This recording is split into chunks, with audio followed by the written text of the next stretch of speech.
So ఇన్నేళ్ల నుంచి almost మీ 50 ఏళ్ళు అంటే నేను 50 ఏళ్ళు అన్నాను. ఇన్నేళ్ల నుంచి చూస్తూ ఉన్నప్పుడు అదే నరసింహరాజు గారు, అదే విఠలాచార్య సినిమాలో కనిపించినటువంటి ఆర్టిస్ట్, హీరో, జానపద కథానాయకుడు అలాగే ఉన్నారు ఇప్పటిదాకా మీరు. అసలు ఏం అలాగే ఎలా ఉన్నామమ్మా, ఇవన్నీ తెలగాయినాయి కదా. కొంచెం నుదురు పెరిగిందేమో అక్కడ, కొద్దిగా ఊడిపోయాయి కానీ జగన్మోహినిలో కూడా ఓన్ హెయిర్ అప్పుడంతా ఆ, ముందుకుండేది, అది కొంచెం ఇది వెనక్కి వెళ్ళింది అంతే. అలా ఎలా అసలు? అదే కొంచెము మంచి అలవాట్లు ఉండటం వల్ల కొంచెం ఎక్కువ కాలం లైఫ్ ఉంటుందండి. ఏం చేస్తారు? అండ్ నేను వెజిటేరియన్, దగ్గర దగ్గర అన్నీ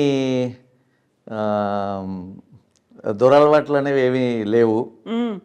సో వర్క్ చేసుకోవటం, హార్డ్ వర్క్ చేసుకుంటూ ఉంటాను. సో అదొక సంతోషం మనసులో ఉంటుంది, అదొక సంతోషం వల్ల అలా ఉంటుంది.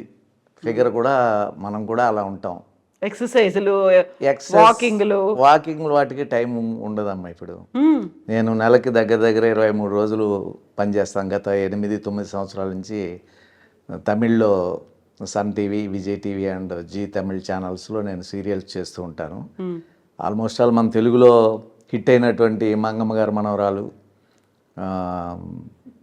తర్వాత సింధూర్పు అంటే ఏంటో, ముద్దమందారం, ఆడదే ఆధారం, ఇటువంటివన్నీ తమిళ్లో నేనే చేస్తాను. అదేవిధంగా ఇప్పుడు నాది తమిళ్లో సూపర్ హిట్ అయింది ఇప్పుడే ఒక 3 వారాల కిందట సన్ టీవీలో మరుమగళ్, అది తెలుగులో తీస్తున్నారు. ఆ ఆఫర్ నాకు ఇచ్చిన నేను చేయలేని పరిస్థితి, ఎందుకంటే టైమ్స్ అడ్జస్ట్ అవటం. నా క్యారెక్టర్ వేరే ఎవరో చేస్తున్నారు, తెలుగులో జమిని తీస్తున్నారండి.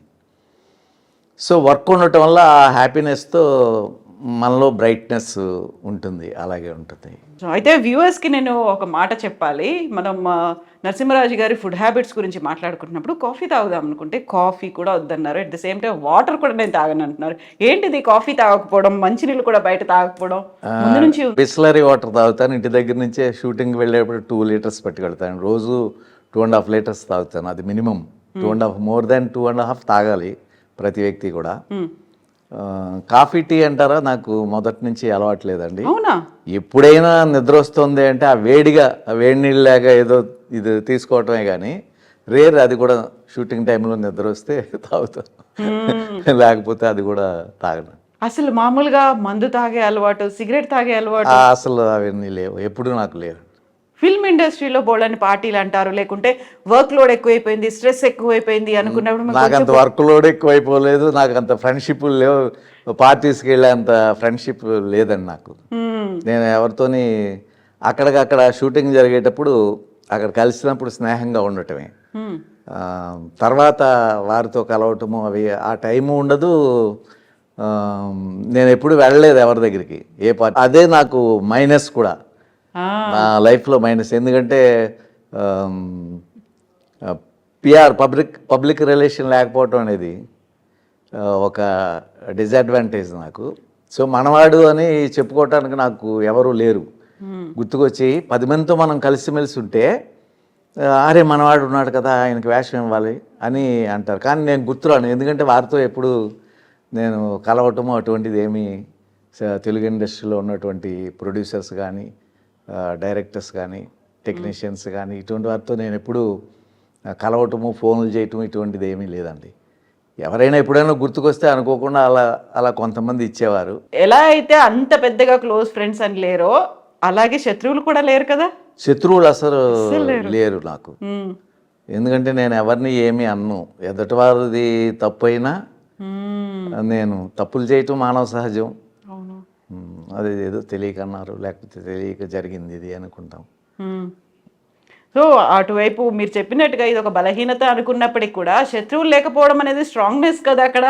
తప్పకుండానండి, శత్రువులు ఉండకూడదు.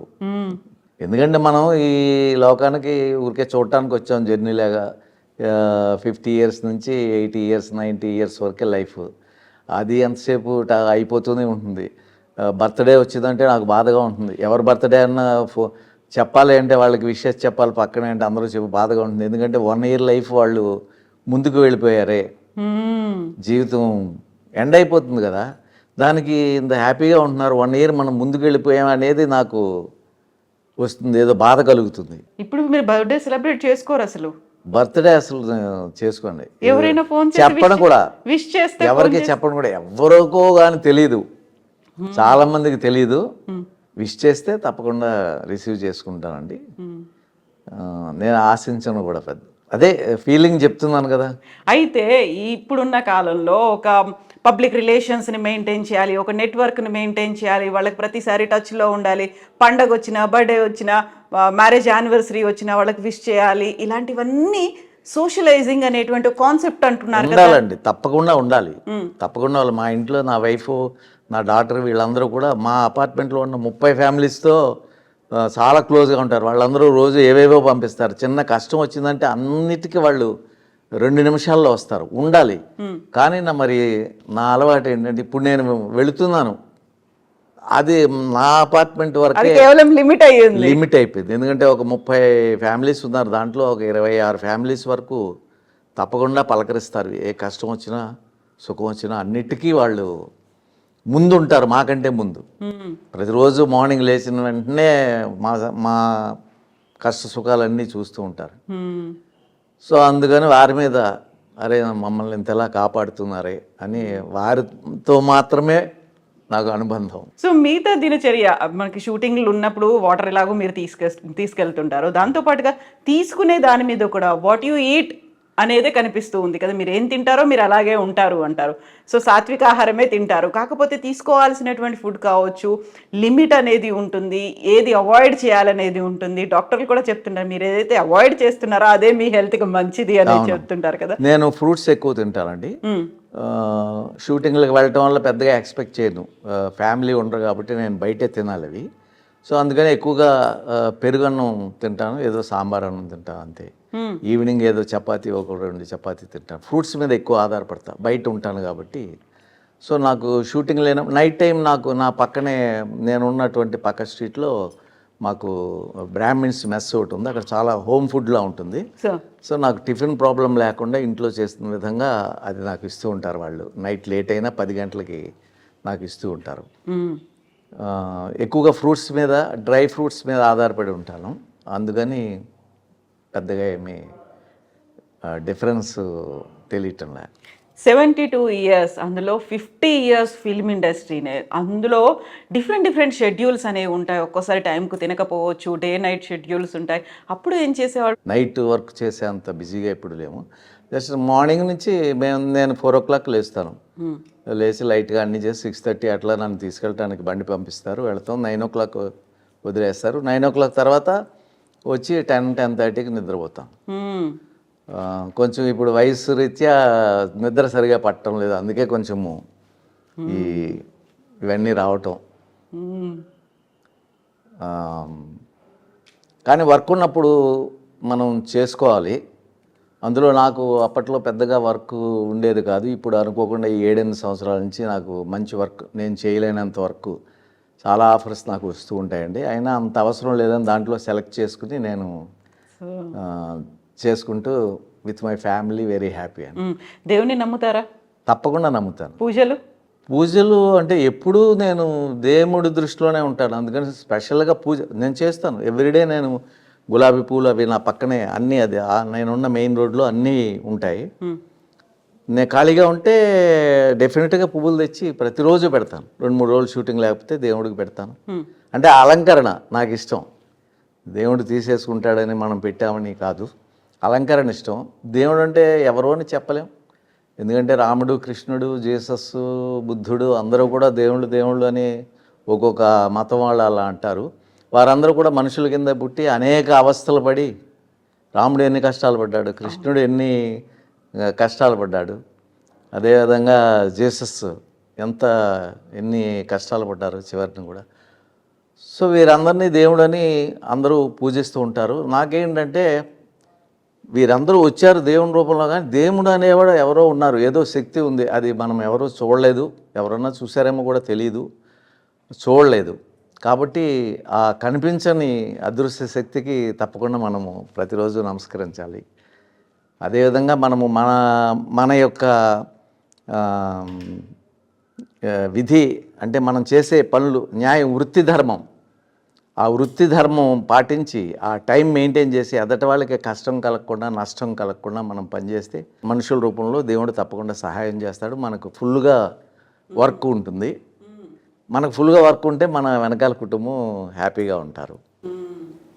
సో ఇప్పుడు దేవుడితో పాటుగా కర్మ సిద్ధాంతాన్ని కూడా నమ్ముతారు మీరు? తప్పదమ్మా, మనకు ఆలోచిస్తే అంతే కదా.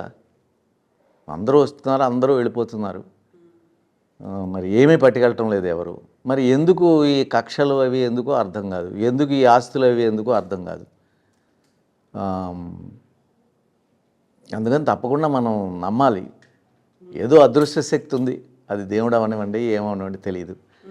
కళ్ళకి ఈ ప్రకృతి అంతా కనిపిస్తుంది, అంటే సూర్యుడు అవనివ్వండి, మనకు వాయువు పీల్చే గాలి, ఆక్సిజన్ అంతా వాయువే కదా. అలాగే భూమి మీద ఉన్నాము, అనేక మండలాలు, ఆ మండలాలు భూమి మీద ఉన్నాము, మిగిలిన మండలాల్లో ఏముందో మనకి తెలీదు. ఇదంతా తెలియదు. కొన్ని వేల సంవత్సరాల నుంచి ఎవరికీ అర్థం కానిది, కొన్ని వేల అంటే లక్షల సంవత్సరాల నుంచి అర్థం కాని విషయం ఇది. అందుకని మనం అది కనిపెట్టలేము. సో అది నమ్మి మనము మనకి జన్మించినందుకు మంచిగా ప్రవర్తించి మన చుట్టుపక్కల ఉన్న వాళ్ళని ఆదరించి, వాళ్ళ కష్టం మన కష్టం, మనం కష్టంలో ఉండే వాళ్ళకి కష్టం తీర్చలేము వాళ్ళ కష్టం. అవును. ఏం చేయగలమో అది మనం చేస్తే మన జన్మ సార్థకం అవుతుంది.